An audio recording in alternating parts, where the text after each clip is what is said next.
امام مالک رحمہ اللہ نے خبر دی، انہیں ابن شہاب نے، انہیں حمید بن عبد الرحمن نے اور انہیں ابو ہریرہ رضی اللہ عنہ نے کہ رسول اللہ صلی اللہ علیہ وسلم نے فرمایا، جس نے رمضان کی راتوں میں بیدار رہ کر نماز تراویح پڑھی ایمان اور ثواب کی نیت کے ساتھ، اس کے اگلے تمام گناہ معاف ہو جائیں گے۔ ابن شہاب نے بیان کیا کہ پھر نبی کریم صلی اللہ علیہ وسلم کی وفات ہو گئی اور لوگوں کا یہی حال رہا، الگ الگ اکیلے اور جماعتوں سے تراویح پڑھتے تھے۔ اس کے بعد ابو بکر رضی اللہ عنہ کے دور خلافت میں اور عمر رضی اللہ عنہ کے ابتدائی دور خلافت میں بھی ایسا ہی رہا۔ صحیح بخاری حدیث نمبر 2009۔ ابن شہاب سے امام مالک رحمہ اللہ کی روایت ہے، انہوں نے عروہ بن زبیر رضی اللہ عنہ سے اور انہوں نے عبد الرحمن بن عبد القاری سے روایت کی کہ انہوں نے بیان کیا کہ میں عمر بن خطاب رضی اللہ عنہ کے ساتھ رمضان کی ایک رات کو مسجد میں گیا۔ سب لوگ متفرق اور منتشر تھے، کوئی اکیلا نماز پڑھ رہا تھا اور کچھ کسی کے پیچھے کھڑے ہوئے تھے۔ اس پر عمر رضی اللہ عنہ نے فرمایا، میرا خیال ہے کہ اگر میں تمام لوگوں کو ایک قاری کے پیچھے جمع کر دوں تو زیادہ اچھا ہوگا۔ چنانچہ آپ نے یہی ٹھان کر ابی ابن کعب رضی اللہ عنہ کو ان کا امام بنا دیا۔ پھر ایک رات جو میں ان کے ساتھ نکلا تو دیکھا کہ لوگ اپنے امام کے پیچھے نماز تراویح پڑھ رہے ہیں۔ حضرت نے فرمایا، یہ نیا طریقہ بہتر اور مناسب ہے، اور رات کا وہ حصہ جس میں یہ لوگ سو جاتے ہیں اس حصے سے بہتر اور افضل ہے جس میں یہ نماز پڑھتے ہیں۔ آپ کی مراد رات کے آخری حصے کی فضیلت سے تھی، کیونکہ لوگ یہ نماز رات کے شروع ہی میں پڑھ لیتے تھے۔ صحیح بخاری حدیث نمبر 2010۔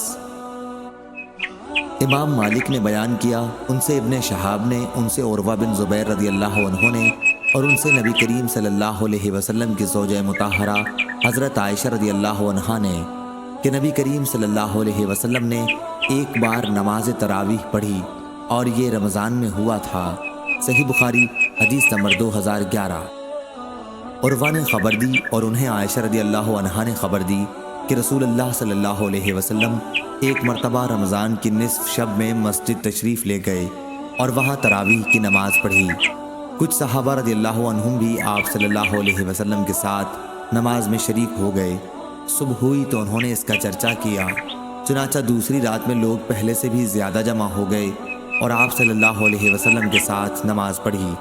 دوسری صبح کو اور زیادہ چرچا ہوا اور تیسری رات اس سے بھی زیادہ لوگ جمع ہو گئے۔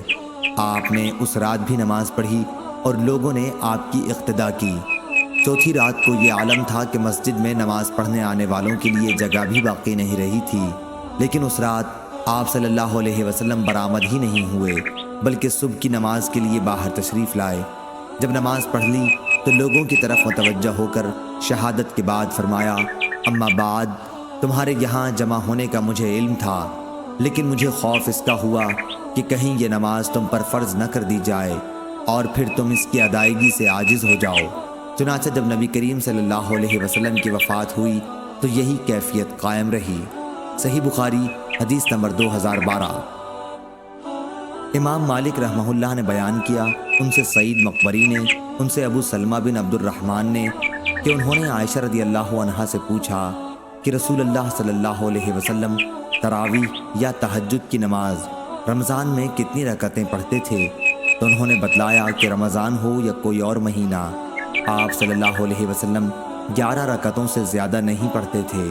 آپ صلی اللہ علیہ وسلم پہلی 4 رکعت پڑھتے، تم ان کے حسن و خوبی اور طول کا حال نہ پوچھو، پھر 4 رکعت پڑھتے، ان کے بھی حسن و خوبی اور طول کا حال نہ پوچھو، آخر میں 3 رکعت وتر پڑھتے تھے۔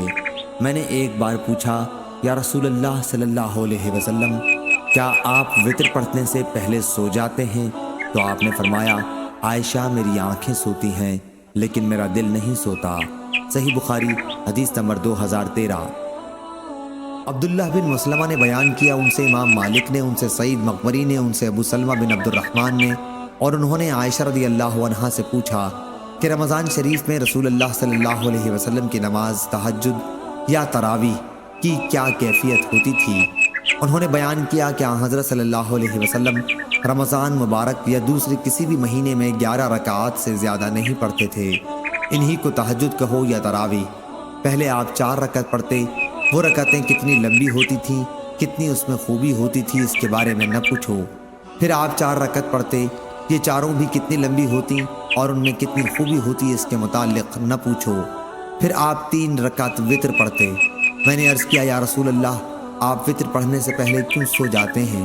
آپ نے فرمایا، میری آنکھیں سوتی ہیں لیکن میرا دل بیدار رہتا ہے۔ صحیح بخاری حدیث نمبر 3569۔ موسیٰ بن عقبہ نے بیان کیا، کہا میں نے ابو نضر سے سنا، انہوں نے بصر بن سعید سے بیان کیا، ان سے زید بن ثابت رضی اللہ عنہ نے، کہ نبی کریم صلی اللہ علیہ وسلم نے مسجد نبوی میں چٹائی سے گھیر کر ایک حجرہ بنا لیا اور رمضان کی راتوں میں اس کے اندر نماز پڑھنے لگے۔ پھر اور لوگ بھی جمع ہو گئے تو ایک رات حضرت صلی اللہ علیہ وسلم کی آواز نہیں آئی۔ لوگوں نے سمجھا کہ حضرت صلی اللہ علیہ وسلم سو گئے ہیں، اس لیے ان میں سے بعض کھنکھارنے لگے تاکہ آپ باہر تشریف لائیں۔ پھر حضرت صلی اللہ علیہ وسلم نے فرمایا کہ میں تم لوگوں کے کام سے واقف ہوں، یہاں تک کہ مجھے ڈر ہوا کہ کہیں تم پر یہ نماز تراویح فرض نہ کر دی جائے، اور اگر فرض کر دی جائے تو تم اسے قائم نہیں رکھ سکو گے۔ پس اے لوگو، اپنے گھروں میں یہ نماز پڑھو، کیونکہ فرض نماز کے سوا انسان کی سب سے افضل نماز اس کے گھر میں ہے۔ صحیح بخاری حدیث نمبر 7290۔